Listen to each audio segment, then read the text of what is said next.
पंचायती राज के सबसे अधिक बार पूछे गए सुपर टॉप प्रश्नों का अनुपम संग्रह है। Super golden collection. संघ लोक सेवक, राज्य लोक सेवक, Rajasthan, Madhya Pradesh, Chhattisgarh, Himachal, SSC, Delhi police, NDA, कर्मचारी चयन आयोग बोर्ड इत्यादि हेतु अत्यंत उपयोगी भारतीय संविधान का सुपर कलेक्शन। नमस्कार दोस्तों, पंचायती राज के सबसे अधिक बार पूछे गए सुपर टॉप प्रश्नों का अनुपम संग्रह, जिसमें आज भाग 4 को शामिल किया गया है। उप सरपंच का निर्वाचन कैसे होता है?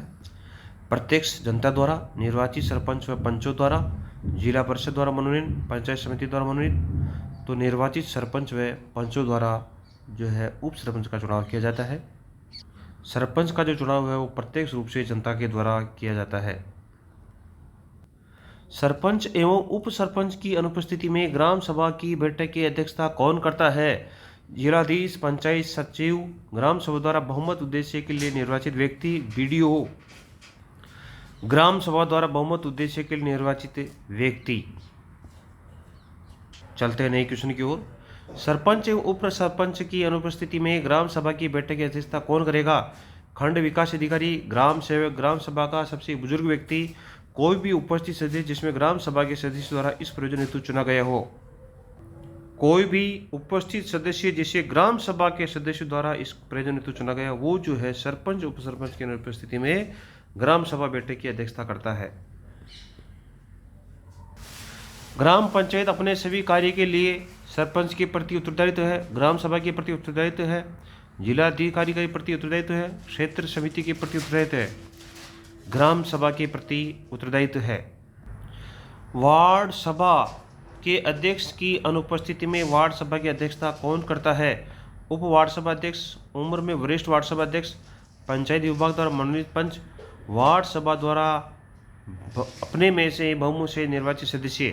तो सही आंसर होगा इसका, वार्ड सभा के सदस्यों द्वारा अपने में से जो बहुमत से निर्वाचित व्यक्ति है वो वार्ड सभा अध्यक्ष की अनुपस्थिति में अध्यक्षता करता है। निम्न में से कौन सा कार्य स्थानीय सरकारी निकाय का नहीं है?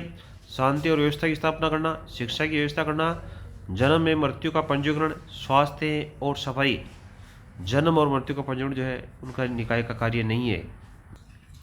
निम्न में से कौन सा एक स्थानीय सरकार के कार्यों में नहीं आता है? लोक स्वास्थ्य, सफाई, सार्वजनिक उपयोग की सेवाएं, सार्वजनिक व्यवस्था बनाए रखना। सार्वजनिक व्यवस्था बनाए रखना ये इसमें नहीं आता, ये राज्य सरकार का कार्य में आता है। निम्न कथनों में पंचायत राज के अर्थ की सर्वोत्तम व्याख्या करते हैं। लोकतांत्रिक विकेंद्रीकरण, प्रशासन की केंद्रीकरण, सामूहिक विकास कार्यक्रम में पंचायतों की सक्रिय सहभागिता, अधिक वित्तीय शक्तियों का उपयोग।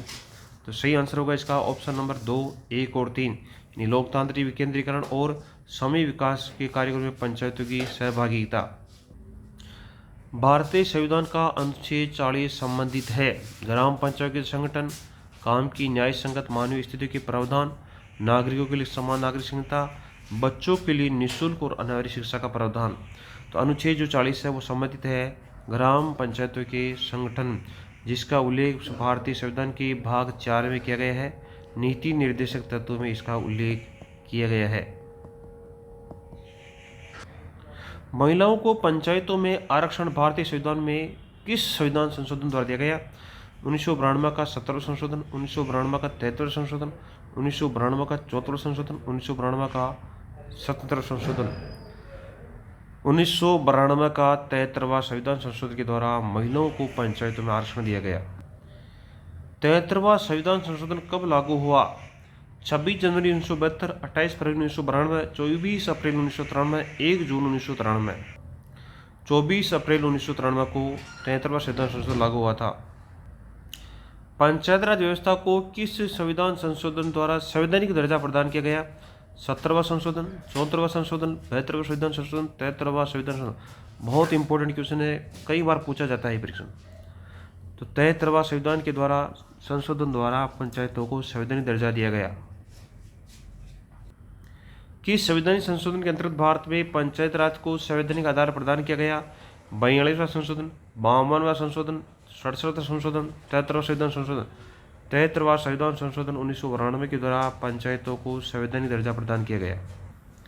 निम्नलिखित में से कौन सा संविधान पंचायत राज संस्थाओं को सशक्त बनाता है? 73वां संशोधन, 72वां संशोधन, 74वां संशोधन, 75वां संशोधन। 73वां संविधान संशोधन जो है पंचायत राज व्यवस्था को सशक्त बनाता है और इसी के अंतर्गत पंचायत राज को संवैधानिक दर्जा भी प्रदान किया गया था।